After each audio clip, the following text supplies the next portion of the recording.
welcome to AWAKND. I'm your host, Nadine Moxon, and producer of the show. Welcome, Nicki Chartrand, to my first show. I'm so excited to have you on. Nicki's an IFBB pro, and she's also an identity specialist. Welcome. What an honor to be your very first guest. Thank on you your very so first much. show. Thank you. The purpose of AWAKND is to have those hard conversations and discuss those defining moments that we get through that changes the trajectory of our lives. So we'll start with like people who don't know you. Like, who are you? Who are you today? Yeah, good question.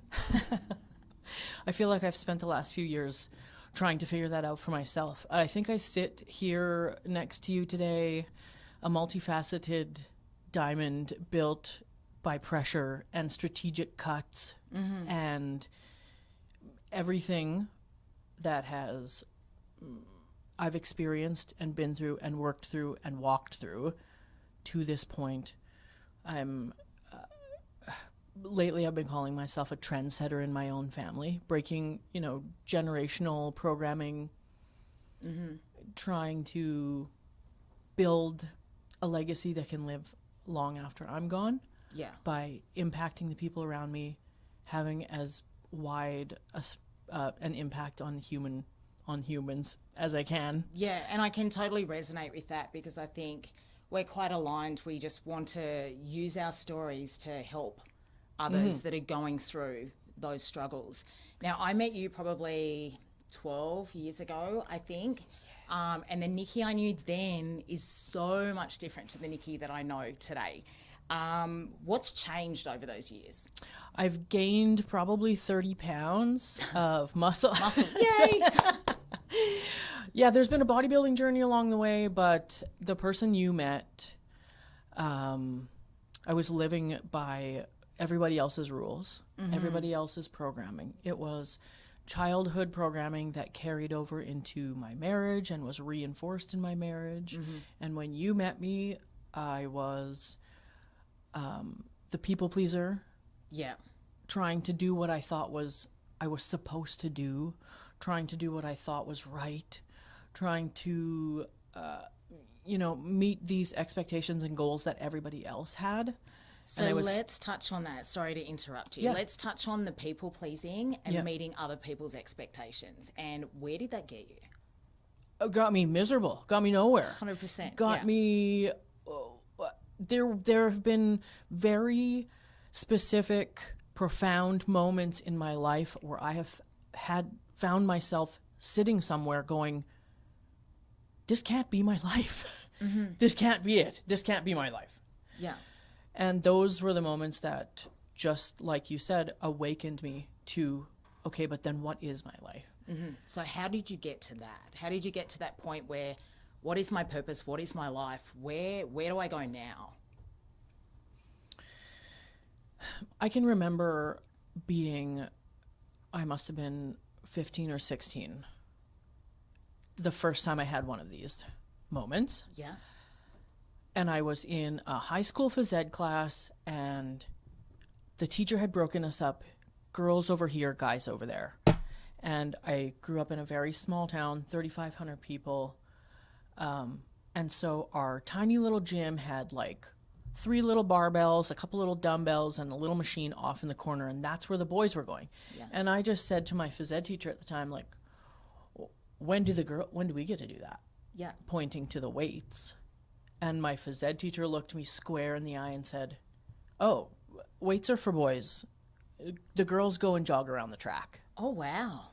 And I was awake in that moment. Yeah. She lit something in me that I didn't know was asleep. And that was the first time I was told that I couldn't do something because I was a girl. That was the first time I really felt like a really strong, rebellious type spirit in me. And that was kind of a defining moment in terms of like, no one's going to tell me what I can't do. Okay. And do you think that started your bodybuilding journey? Because you're an IFBB pro, you've placed 4th twice in the best shows in the world. So do you think that wholly contributed to that? Oh, 100% it did, yes. I immediately went home and asked for a set of dumbbells for Christmas, and as reluctant as my parents were, they obliged me and got me my first 2 sets of polyurethane dumbbells. I'm sure you remember the type. They were like blue. One was a set of 5 pounds and a set of 3 pounds. One set was blue, one set was green. And I worked these dumbbells in my room. That was my first taste of lifting weights. That was my first taste of like bodybuilding, if you can call it that. I was hooked. That was it. And I can remember at that time, I think it was the Arnold that must have been broadcast on TV. I can remember tuning in and seeing fitness routines on TV and going, I was just amazed by the muscle that these women had, first of all, and then just what they could do. They were flying around, and if you've never watched fitness routines, you definitely should, because it's very entertaining. These women are phenomenal. They're phenomenal. Yeah. And that sort of was the very early budding stages of my interest in fitness and bodybuilding. And then being told that I can't do something launches me. Like that, Launches me forward. And when I finally got into a gym after high school, started working out, I hated doing cardio, so I just didn't. And I just lifted weights, and my body responded. And there were women in my gym that were getting ready for a show, so I was like, all right, let me go check that out, see what that's like. And I can distinctly remember a guy in my gym going, so what do you want to do with this, like, lifting weights? Like, are you going to do a lifting meet? And I was like, oh, no, I'm going to be a pro bodybuilder. And this guy laughed in my face. Ha ha, you will never be big enough. Look at you. And I was like 5'7", 130 pounds, like scrawny. Yeah. And I was like, okay, yeah, I've been told I can't do things before. We'll just see who wins. Yeah. And then you did it. Here I am. Yeah. And how did that feel for you in that moment? Like when you became the bodybuilder, when you were told you couldn't do something, like how did that feel? Being told I can't do something, but knowing on a soul level that I can. It's almost like it's a quiet sort of confidence that you don't have to. I immediately felt like I didn't have to explain to anybody anymore. Yeah. No, because you can't do something. Oh no. Here. Yes, I can. Yeah. And it was just like, I will not explain this to anyone who doesn't try to get it. Yeah. Who has never been in that spot. And yeah, that's fuel for my fire. Go ahead. Tell me I can't. Yeah, exactly right. And then when did your career start from there? So how old were you at that point in time? My career in bodybuilding? Yes. I started intentionally lifting weights at age 20 and competed the following year. And then it was 10 years into my career that I got my pro card. Yeah. And I wasn't competing all of those years either, because a strategic move on my part was to take time off to grow. Yes. So there were several years off, just growing. But yeah, I was about 8 years into my bodybuilding career that I got my pro card. Yeah. And then that was in Toronto, at the Toronto Pro. I got my pro card. It was sort of a pro show. That was my first pro show. Yeah.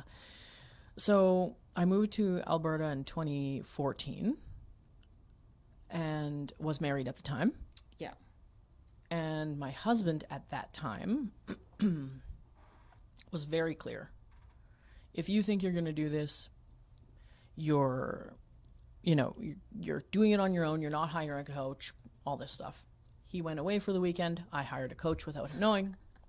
I knew what I was capable of. I just needed a little bit of guidance. I knew I couldn't do it on my own. Yeah. Hired a coach, and 8 months after hiring that coach in 2016, I got my pro card. Yeah. So because my husband at the time did not want me getting any bigger than I was, thought, all right, let me compete in figure.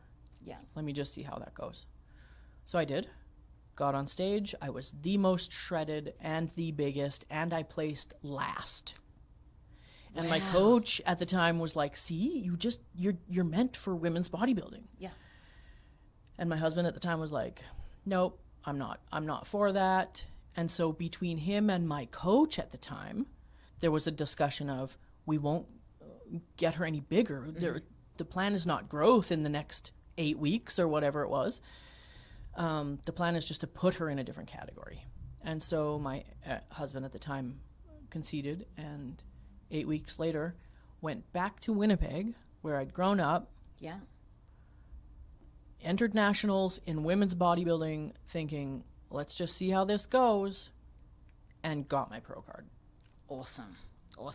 So let's just touch on your marriage, because I know there were numerous AWAKND moments during that time. Yeah. You know, I can fondly remember sitting in a car park at Cabela's in the northeast of Calgary with you on the phone, and you were just going through a really, really difficult and tough time. And yeah, tell us about that. That 12-year stint being married to somebody who didn't see me was full of AWAKND moments, for sure. Yeah. There was one point in particular. We had moved down to the U.S. for a short time. And I had committed when we moved that I was going to do what he said he wanted. I was going to be who he said he wanted me to be. I was going to wear what he said he wanted me to wear.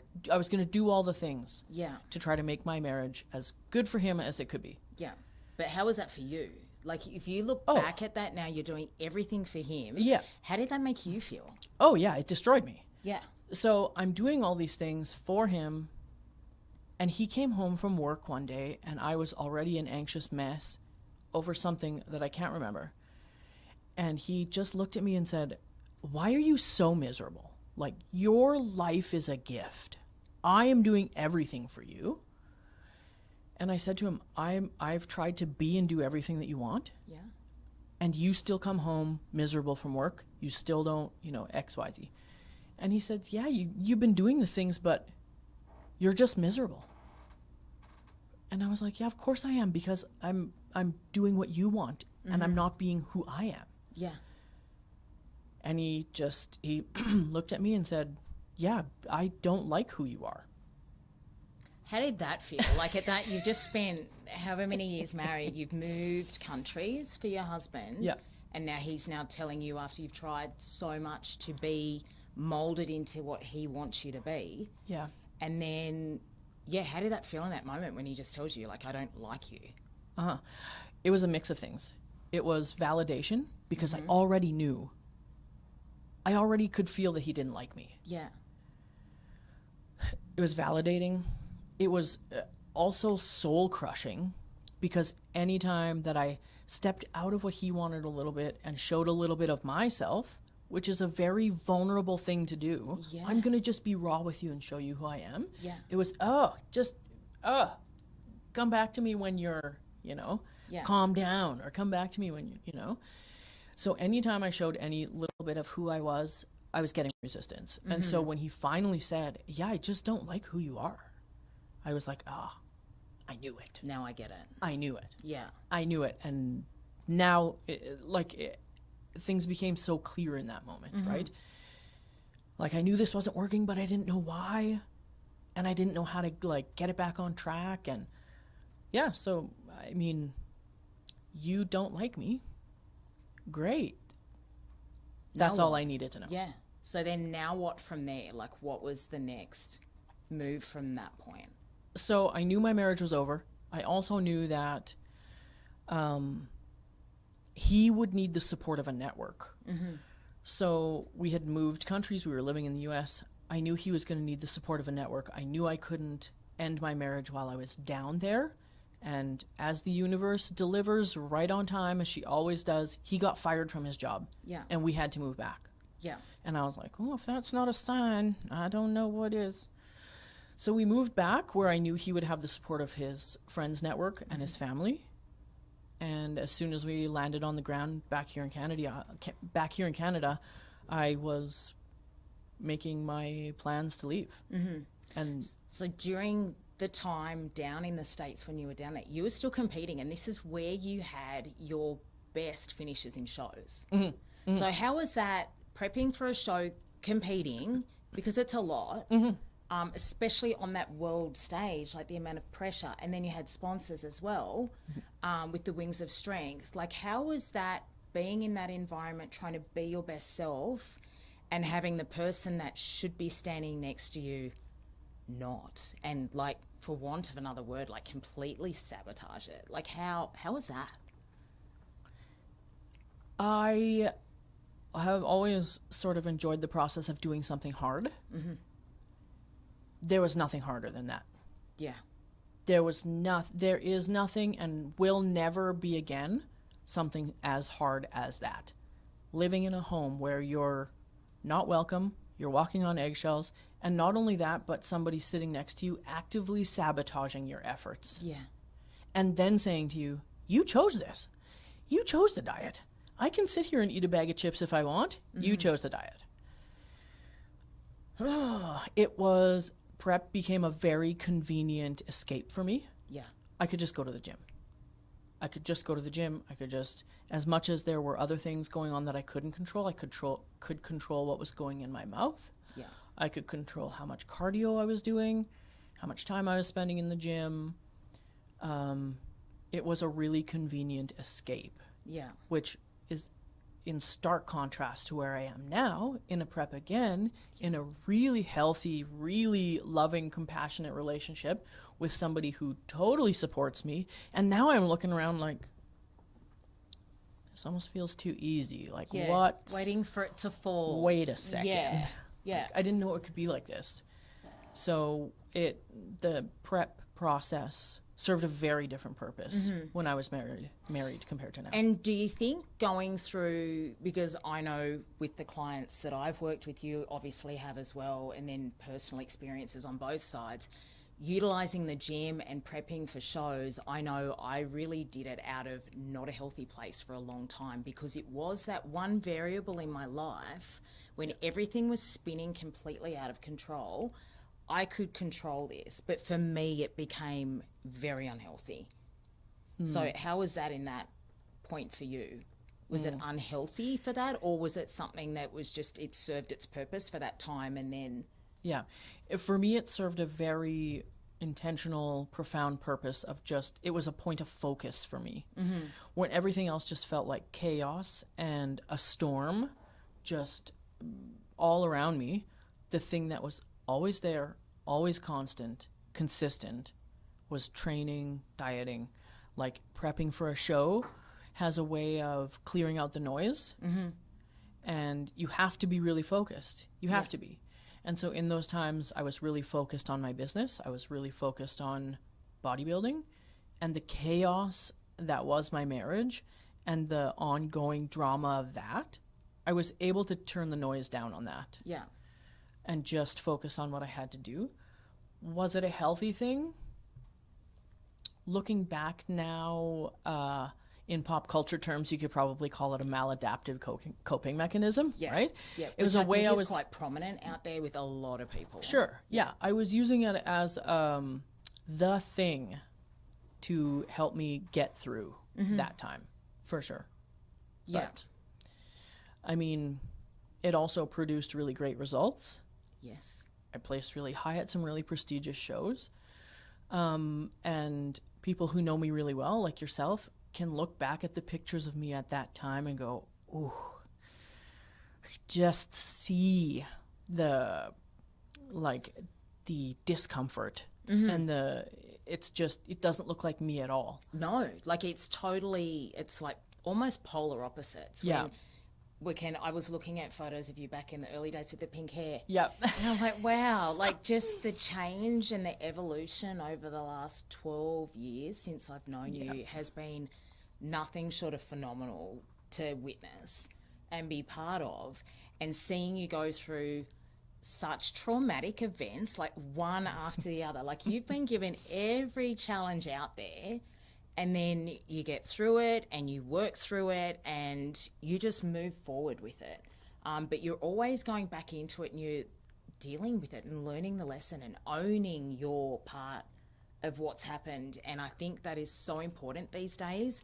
And a lot of people miss that because people are so quick, especially in the bodybuilding game, blame the coach, blame the diuretics, blame the food, whatever it is, and not taking accountability on themselves for what they've done. But then you've always taken that accountability and then you've worked through that.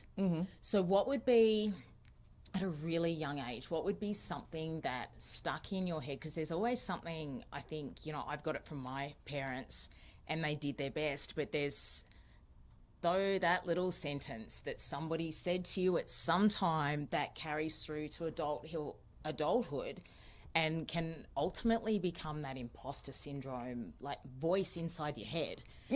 So is there anything from your childhood that... Oh, sure. There are plenty of things from my childhood. I think that... Because you grew up... Mennonite, yeah. In a Mennonite town, small town. You go to church on Sunday, you graduate high school, you get married, you have kids, you stay there, you go to church on Sunday. That's what you do. So you didn't do any of that? I didn't do any of that. Go to church on Sunday when you were a kid, and then only when I was forced to. Yeah. As soon as I could make my own autonomous decision to not go, I was not going. I was not going. Telling me I have to do something, that's like telling me I can't do something. Yeah. I'm not doing that. Yeah, I did everything that I wasn't supposed to do. I, in fact, felt like I was a walking sin most of my childhood. Yeah. I was doing everything that I wasn't supposed to do. The thing that I only recently realized that still plagues me, and probably sounds like a small thing, I can remember admiring a classmate's hair, and we must have been maybe 10 or 11, I don't know, very young anyway. And I was with my mom, and I could see this girl at a distance and going, oh, I want to have hair like that. Her hair's just beautiful. Like, it was now looking back, it was nothing special. It was long and had like these waves or whatever. She didn't take really good care of it, and it was a little bit wild sometimes. And in that moment, without my mom even really thinking, I think, she said something to me that has sort of been an underlying program for me. And she said, we don't have hair like that. You will never have hair like that. Like, look at my hair. She always wore her hair short. She's like, we have thin, fine hair. You will never have hair like that. And that stuck with me. Has stuck still as a 41-year-old adult. Now I'm like, wait, I can have whatever hair I want. It's just a matter of like, what's the process to get there? It's like anything else, right? Yeah. You want something, okay, there has to be a process to get there. Now I'm in that process. But I'm also in that process of like untangling those voices that aren't mine. Those programs in my head that aren't mine, that don't belong to me. Yeah. There's lots of voices from my childhood. There's lots of voices from my marriage still that are in there. But untangling from the past and untangling from those voices, learning the distinction between, okay, what's somebody else's voice? What's my true inner voice saying? What's my soul saying? And then deciding what I want to keep from each and what I want to let go of. It's a process. So can you remember a time where you became inherently aware of the changes and starting to change and working through all these voices? Was there like an identity shift, or was there like something inside you? Like, can you remember when I know with myself it was like this light switch moment happened. Can you remember when that was? There have been lots of those for me over the years. When I left my marriage and realized that I didn't know who I was, I dedicated myself, and the next 3 years, I mean, it's ongoing still, but I dedicated myself in that moment to figuring out who I am. Yeah. And along the way had so many of those moments that I went, wait a second, that's not my voice. Yeah. why do I even want that? Or why do I even think that? Or why does it even matter? Yeah. So many. I distinctly remember driving in my car one day thinking, okay, now I'm single. Now I got all this, mess from my marriage to clean up, and I was left with a mess. It was a mess. A mess. It was a yucky mess. I had to try to rebuild myself. I had to try to rebuild my credit. I had to try to rebuild the savings that was all gone and clean up the mess that I was left with. Driving in my car going, okay, my car is falling apart. And my ex had beat into me. You don't work. You can't afford to live on your own. How are you ever going to live? You need to get a real job. You need to. And I had a very successful coaching business at the time. Yes. But his voice was, you don't work. You're never gonna. Yep. And then my parents' voice in my head also saying, there was very opposing stories going on in terms of, okay, I need to downsize right now, get into a smaller place, and then my parents' voice in my head going, you're almost 40, you need to buy a house. Yeah. Like, I'm driving along thinking, okay, car's falling apart, I gotta downsize into this apartment, and I gotta try to buy a house somehow? And pay off all the And residual... pay off all of the debt that I was left with. And yeah. I just, sat at that red light, and it was a light bulb moment, and I was like, I don't have to buy a house if I don't want to. No. I can rent for the rest of my life if that's what I want to do. Yeah. I can couch surf. I can what? That was a profound red light moment for me. Yeah. Like, I don't have to buy a house. That wasn't my value. It wasn't in alignment with who I am. It very much aligns with my parents and their values. Yeah. And that's great for them. And both of my brothers have successfully done the thing. And when I was married, owned houses, that kind of thing. But in that moment, I was like, oh, what? I don't have to do that? No, you don't have to do anything. Like, really, at the end of the day. At the end of the day, you don't. No. And now I'm very in tune. Something comes into my consciousness that I think is important to me. I always stop and ask myself, okay, why is this important to me? Is this a Nicki thing? Or is this a thing that somebody else has told me that's important that I should want? Yeah. Yeah. So would you say that is probably one of the biggest things you've let go of? Owning a house? No, having other people's... Oh, yes. Yeah. Other people's programming. Yeah. Yes, yeah. Yeah. Yes. Yeah. That's not an easy thing to do either.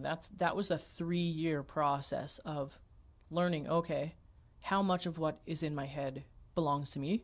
Yeah. How much of it doesn't belong to me at all? Because that programming starts at such a young age. Yes, and it has to. Yes. That's the inherent nature of having children, right? Children are born, they have nothing in their brain. Somebody has to put something there. Yes. So the parents do the best they can with what they have, with what they know. Yes. My parents did a phenomenal job as parents, loving us, providing for us. Times were tight. Things weren't easy. They did a great job. They taught us everything that was in alignment with their values. Yeah. It wasn't until I was an adult that I was like, oh, maybe my values are a little bit different than my family's. Maybe my values are a little bit different than my parents. And that's okay. I had to make that okay for myself. Yeah. What age did that happen? When did you realize that? That was, so I alluded to earlier, I said very directly earlier that I felt like a walking sin growing up. Yeah. So very early on, I can remember being so attracted to humans, right? I would meet girls, I would meet boys. I was so attracted to these humans, and then fell in love with my best friend who was a girl, and thinking to myself, oh, that's it. I'm going straight to hell. I'm going to burn a fiery death for the rest of my life because I am attracted to my best friend who's a girl. This can't be happening to me. Why is this happening? So from a very young age, I knew that some of my values didn't align with my family, and so I hid. I just hid, did what I had to do to try to make it look like I was at least living the way they wanted me to live. And then it was in my probably 30s that I just decided they're either going to like me or they're not. Like this is my family. Yeah. I'm going to start, kind of being who I am regardless of what they think too. And living your life on your values. Yep. And how you want to. Yep. And that, I think, is a really tricky thing to do. I know for women, I can speak for myself and a lot of ladies that I work with, but living your life on your terms is really hard for us to do. Oh, authenticity is a hard thing. Yeah. Authenticity is a hard thing because we want to be liked and we want to be of service to people and we want to... And we're the nurturers. We're the nurturers, right? Yeah, we're the mums. There's a way to do that and not lose yourself. Yeah. There's a way to be the nurturer and still be fully Nadine. Yeah, and it's taken me a long time to figure that out. I'm only just figuring, probably in the last 12 months, I've figured that part out. So it's taken me 50 years for to mums, get there. For mums especially. Mums it's especially. tough. It's tough. Those kids need you 24/7. Yeah. It's understandable how, like, I work, a lot of my clients come to me, now they're empty nesters, right? Yeah. Sort of midlife kind of empty nesters. My kids are gone. Now? Now who am I? Yeah. Like, I just poured myself into being a mother for the last 20 years.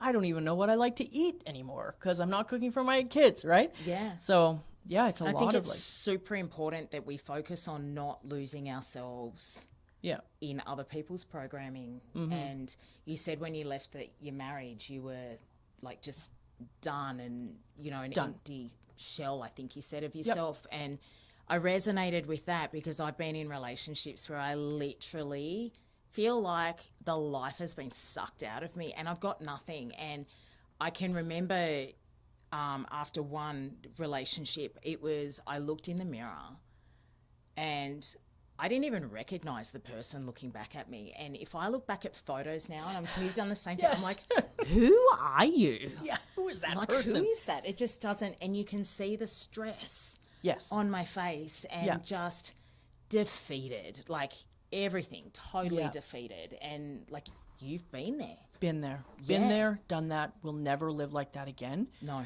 Nadine, as a transformation specialist, you working with your clients, your lived experience is such a powerful thing because these women come to you and they go, I don't even know where to start. Yeah. And you can say to them, like, I've been there. Yeah. Right? Lived it a lot. I've lived it. Yes. Exactly. Yeah. It's the Had same. to learn the lesson a few times, you guys. Like, I've repeated it. Yeah. So if anybody else is in a repeating pattern, that's fine. It just takes, a little bit of time sometimes just to like learn that lesson.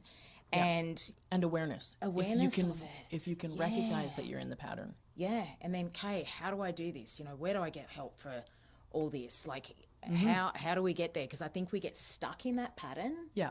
And I know for me, like, I was too proud to reach out to anyone because I'm like, I'm strong Nadine. I'm the one in the gym every day. Yeah. Like, I'm always happy. Look at these muscles. Yeah. Happy-go-lucky. Everyone's like, hey, Nadine, how are you today? I'm fine. But on the inside, I'm like in tears and just nowhere. So like, where do you reach out to get help for that? And that's what I love that you are doing right now. You've completely transformed your coaching business into an identity recalibration specialist. And, I've had the luxury of being able to work with you, and I've sent clients to Nicki, and the turnaround in such a short period of time is nothing short of phenomenal. And so what took you to going from coaching people and prepping them for shows? What took you to where you are now? I was coaching people, getting people ready for shows, and they were saying to me, I'm eating what you're saying to eat, I'm training the way you say to train, and yet I don't look like you. Oh, and I said to them, well, I could tell you what I've been doing, but you're not going to like it because it's not very technical. It's not very bodybuilder-ish. Basic. Right. Yeah. It's so basic. I said, I've been meditating, I've been journaling, I've been breathing, I've been, trying to become more aware of my patterns. They're like, and a few of them were like, okay, well, how do I start with that? Where do I go with that? And so what I started doing was building mindset programs into the fitness programs that I was giving out. And it became so clear which clients were digging into their mindset training and which ones weren't. Because they're like, oh, I'm just tell me how to eat and train. I don't need this other fluffy stuff. Okay. The ones that were doing their mindset training were transforming right before my eyes, and very quickly. And so that just became such a rewarding part of my process that naturally that's the direction I went. And now in this space of having completely recalibrated my own identity, now that I've lived it, breathed it, I've walked the steps, I live my own philosophy, now somebody comes to me and they're like, I don't know who I am. I can be like, yep, I know. And it's great. And it's great because now we can start from where you are, build you into exactly the human that you were always meant to be, following these sort of kind of basic steps that work if you work them. And in a very short time, you can be a whole different person. And that's the one thing, you have to work at this. You can't just do something, you can't meditate 5 minutes in the morning and go, yep, okay, cool, I'm done, I'm fixed. Like, it does not work like that. You have to get in there and you have to get uncomfortable and deal with those things that are like eating you up inside, you know, the imposter syndrome, those words that people said to you, which like cut so deep when you were younger, things that partners have said to you, like certain, you know, traumatic events that can happen in people's lives as well. I mean, it's crazy. It's the work you crazy. And the amount of growth and evolution and transcendence, whatever you want to call it, that you are able to experience is directly related to the amount of discomfort you're willing to tolerate.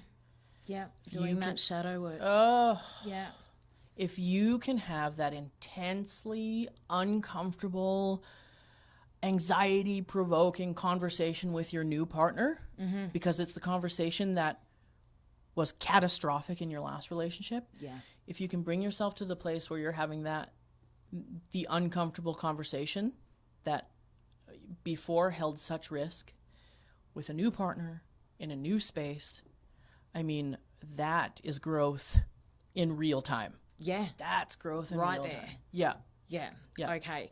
So what's the one thing that you would do right now to protect your space? My energetic space? Yeah. I'm really conscious about limiting the time and exposure to people who aren't aligned with themselves. Because if they're not aligned with themselves, what I'm seeing is they're leeching from me. Leeching from me. And I don't have the capacity for that anymore. That would come back to like people pleasing as well. Right. Yeah. You know, from a coaching perspective, you have to put those boundaries in place. With that. Boundaries, very clear boundaries, but really, really protective of who I'm around, who gets my energy, whose energy I want to absorb also, and who I want to be around. Who you hang around with. Yeah. So I'm really conscious about where and how I spend my time and with who. So intuitively, what role does that play in your life right now? It's my social manager. For sure. Hey, there's a big group of us going out at, no, thanks. No. I'm good. But then my group therapy group says, okay, we're going out. It's like, okay, let's do this. So it's a bit of it's my social manager, right? Am I going to go out and just like socialize for the sake of socializing? Probably not. Am I going to be really deliberate and conscious about hanging around my people who are aligned the same way as me, like interested in the same kind of growth and like those kinds of deep conversations? 100%. That's where I am right now. So it's managing my social calendar. It's definitely managing like what kind of clients I take on also, because I will easily become more invested in my clients' success than my clients are, and that's a drain for me. So I'm really conscious of who I'm bringing into my coaching practice as well. And then just sort of letting my intuition guide me, resting when I need to rest. That's so important. And I think women as a whole, and some men too as well, you know, just ignore their intuition all the time and then wonder why they feel anxious and nothing's kind of going their way. And it's... Well, they're letting society pressure be the guiding voice for them instead of their own intuition, their own soul, their own What's energy. right for them. Yeah. Yep, 100%. Society's telling you to hustle and grind and go, and your intuition is probably telling you, no, just chill out for a second. Yeah. Just take a breath. Take a breath. Yeah. That's exactly Observe the greatness around you. Like, look at what you've built. Like, take a minute to really take it in and celebrate it and celebrate the people around you. Celebrate how far you've actually come. Yeah. In this. Like, take 5 minutes and just go back through. You're going to like this one. What does feminine power actually look like to you? Because I know we've had discussions on this whole, like, boss babe energy. Oh, yeah, I'm over the boss babe thing. Don't bring that don't here. like that. Don't bring that to me. No. We're all for the feminine. No, girl. Yeah. No. Yeah, that was quite a societal movement, hey? Or like a... And I was in the trenches with that. I was in it. Right? Because who doesn't want to be a boss babe? Yeah. Right? I don't need anybody. I'm a lone wolf. I can do everything myself. No.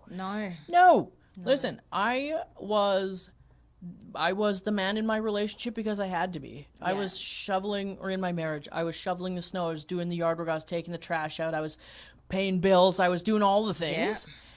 Right? For me, and I know that this is, I'm going to sound like a walking contradiction because of how I look on the outside.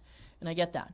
But the thing I lean into now is where can I lean into my feminine energy more? Where can I, and what does that mean? Yeah, like, exactly. So for me, what does that mean for you? Right. So at first I was like, when I was just getting into this, like, hey, how do I bring this balance back between all of this really like masculine energy I was carrying around and all that like A personality type stuff? Okay, now we want to bring in divine feminine. What does that look like? Well, does it mean I have to start wearing lace? No. No, I couldn't do that. No. Right? So for me it was, okay, well, I really love to dance. So let me dance a little bit more. Yes. Like, even if that's just in my house by myself. Yeah. Okay, let me dance a little bit more. Let me sing a little bit louder when I'm in the car. Let me bring soft textures around. For me, that's a big thing. A lot of how we interpret the world, the outside world, right, is interpreted through our skin. And I think all of these, like, fake plastic fabrics we're wearing aren't helping us. No. So for me, it was bringing in some organic fabrics into my home, into my wardrobe. What makes me feel soft? What in my environment makes me feel like I can just breathe? Yeah. So for me, that's like, I bring plants into the house and I bring things that feel like breath into my house. Yep. And the partner I have right now is such a healthy, robust, masculine, healthy energy for me. I get to just put my sword down and he does the fight. Yeah. And I provide the space for the emotions, for the rest, for the nourishment. That's, to me, what feminine power is now. It's not grinding 15 hours a day to try to see how much money I can bring in. No. It's not, the next innovation, the next thing, the next this, the next that. It's how can I bring more ease into my life and into my partner's life? Yeah. So that we just become more abundant inherently. Yeah, and it's that yin and yang, that giving and receiving. And I know, as a single mum, and there's a ton of single mums out there and a ton of mums out there that are partners that work away. So you automatically assume that male role. And I had actually it's a funny story. One of my clients said to me, he's like, so what's with you girls not making any decisions? And I'm like, what do you mean? And he goes, so why can't you make a decision? Like, I want to go out to dinner with my girlfriend, and then I ask her where she wants to go, and she goes, I don't care, just book it. And I'm like, okay. Yeah. Sit down. About to learn you something right here. So, and I said, like, from my perspective as a single mum, I'm doing it all. I'm doing all the masculine jobs. I'm paying all the bills. I'm doing absolutely everything. So if my partner wants to take me out, tell me what I'm going to wear. Tell me where we're going, or just take me. Yeah. Tell me what time you're picking me up. That's it. And just organise it all. Like, I don't want to make any decisions. Yeah. And then even earlier today here with the backdrop, because we're trying to figure out the backdrop, I'm like, just do whatever. I don't want to make a decision. So for me, that's trying to balance out my feminine and masculine, because it's so important for us girls to not be this boss babe. It's so toxic. It is horrible. And just be gentle and be softer and be kind. And I can say from my perspective with my kids, since I've made a really conscious effort, my son has risen up and taken more masculine roles, and my daughter is a lot softer. And it's really great to see. And without you and the chats with you and, you know, all that we do together, I wouldn't have even recognised that, because it's all, the buck stops here. Like, it's all on me right now. So it's kind of really nice. Yes, and you're currently in a space where you don't have a full-time live-in partner who's like taking up the masculine stuff for you. No. But you're finding a really great balance for yourself. Yeah. And when that divine masculine man steps in and says, okay, I'm here now. Yeah. You will be ready to just surrender. Yeah. Perfect. That's what we want. That's what we want. So let's talk about your coaching. Yeah. What do you do? How do you help people? And how can the audience find you? So my work right now is focused in identity recalibration. That's my heart and soul, my passion. People who find themselves in a place of, I mean, it doesn't even have to be a life overhaul. Women come to me and say, I don't love myself. And that's so common. So common. Yes, you are not alone if you feel that way. Yeah. So identity recalibration is where I'm at. So that just looks like, you know, one-on-one meetings, whether that's in person or online, or I have clients around the world, we meet over Zoom. It's giving people a space to be seen and heard, and then asking them what they really want, and just making a plan to get there. So my philosophy and framework and programming style is all personalized, depending on where someone's at and what they need. And we go from point A to point B as quickly as they're willing to get uncomfortable. Yeah. So you can find me on Instagram, just IFBBProNikki. You can email me at Nicki Chartrand, Nicki@NickiChartrand.com. Those are probably the easiest ways to get in touch with me. Like I said, I'm pretty conscious and mindful about who I take on as a client right now. And I think you really need to be, in order to protect your energy and be able to give everything that you can to your clients. You need to be aligned with them. I've learned that one recently as well. Oh, yeah. Yeah. When you align with people who are resistant and they just want to take what they can get, then the process isn't successful for anybody. It's not successful or fulfilling for me. No. And your client doesn't get what they need. No. So, yeah, making sure that my clients are aligned with the kind of work that I do is so important. So important. Yeah. Cool. Well, thank you so much for coming on my first show, and thank you guys for tuning in. That was AWAKND. So having those challenging conversations and talking about those pivotal moments in life that just change the trajectory, and where you think you're going to go, you end up going somewhere completely different. So tune in on jesstv.com, follow along on Facebook and Roku TV. And thank you. Thanks, Nicki. Appreciate you. Thanks for having me. Anytime.